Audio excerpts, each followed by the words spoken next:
समस्त आयनसियान भाई भौणी मान को गुड आईएमसी मु डाक्तर प्रदीप कुमार पंडा मो चैनल को आपण मान को समस्त को स्वागत करुच्ची। आज मो आईएमसी कंपनी रो एक सुंदर प्रोडक्ट जार ना होची पाइल सेवे ताकू नहीं आसी। पाइल सेवे विषय रे आज आमे आलोचना करिवा। पाइल सेवे टैबलेट से अर्श और मलकंटक यही उभय क्षेत्र रे ये काम करे। पाइल साधारणतः दी प्रकार होता है। गोटे होची ब्लीडिंग पाइल्स आउ गोटे होची ब्लाइंड पाइल्स। ब्लीडिंग पाइल्स रे आपनकर रक्त अधिक परिमाण रे झरिबो आउ ब्लाइंड पाइल्स रे रक्त बाहरिबो नाही किंतु प्रबल व्यथा हबो। पुणी जदि देखिबा तार स्थिति को लेकर पाइल्स पुणी दी प्रकार होचे एक्सटर्नाल और इंटरनाल। इंटरनाल पाइल्स टा भितर रहिबो आ एक्सटर्नाल पाइल्स टा आपनकर मलद्वार पाखरे छोट मुग बा बिरी भली छोट गजा हाथ को लागिबो। पाइल्स आउ फिशर उभय क्षेत्र रे ए पाइल सेवे काम करिथाय। पाइल सेवे टैबलेट रे मुख्यतः बड़ हरितकी शुंठी चित्रक बेल पिपली मूल रसंजन घीओ कुआरी शोधित सुरेना निशोथ सनय पानमहुरी यावनी धला जीरा धनिया नागकेशर शुद्ध हिंगु त्रिफला गुलुची टिंकन अर्श कुथर रस मचस जबक्षार बेल परपटी यही सब मिसी आमर पाइल सेव टैबलेट तैयारी होईची। ए सब गुड़िक प्राकृतिक द्रव्य अटे एणु एथिरे किछि केमिकल मिसी नाही।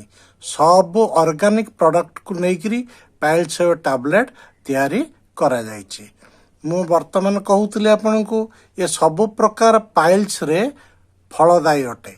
आपनकर ब्लीडिंग पाइल्स हे थाओ कि ब्लाइंड पाइल्स हे थाओ आपनकर इंटरनल पाइल्स हे थाओ कि एक्सटर्नाल पाइल्स हे थाओ सबु क्षेत्र रे ये लाभदायक अछि।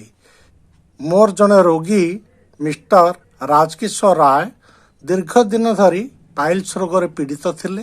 तांकर प्रबल रक्तस्राव होउथला आउ से पाइल्स टैबलेट गोटिए खाइबा परे तांकर से रक्तस्राव बंद हो गला। आपण अनुमान करंतु ये केते अधिक लाभदायक अछि। जदि आपणकर मलद्वार रे भीषण व्यथा होची मलद्वार कुंडई होची मलद्वार रे मरीच बोलिला भली ज्वलन होची सबु क्षेत्र रे पाइल्स एवे टैबलेट फलप्रद।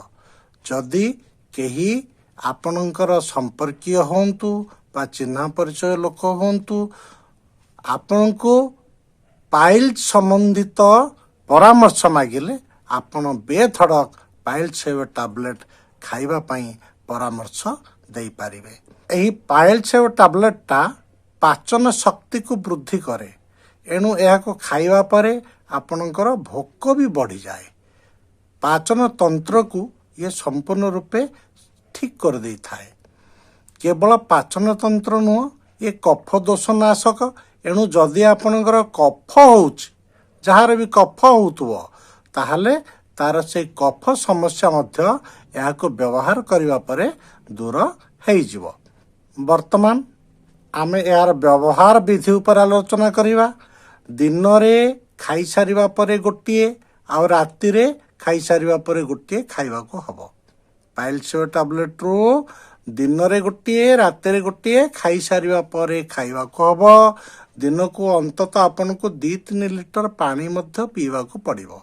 जे रोगी अति कम रे 3 लिटर पानी ताको दिन रे पीवा को पड़िबो।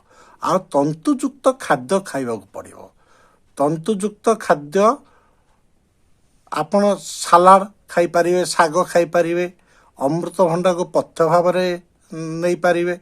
आपण अमृतभंडा को सिझेई करी खांतु कि पाचिला रे खांतु कि संतुला करी खांतु जो भली भाव रे भी आपण अमृतभंडा को खाद्य रे नियमित नियंतु आ अधिक टिके पानी पियंतु आपणकर ये समस्यार समाधान हो।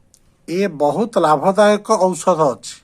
जदि कहीं तांको पाइल्स हेउना बोली चाहूँगी से प्रतिषेधक भाव में पाइल्स टैबलेट को दिन में गोटे रात गोटे खाईपारे गोटे गोटे प्रतिदिन खाईपारे। यह पार्श्व प्रतिक्रिया विहीन संपूर्ण आयुर्वेदिक औषध अच्छी। यार कौन सी पार्श्व प्रतिक्रिया नहीं।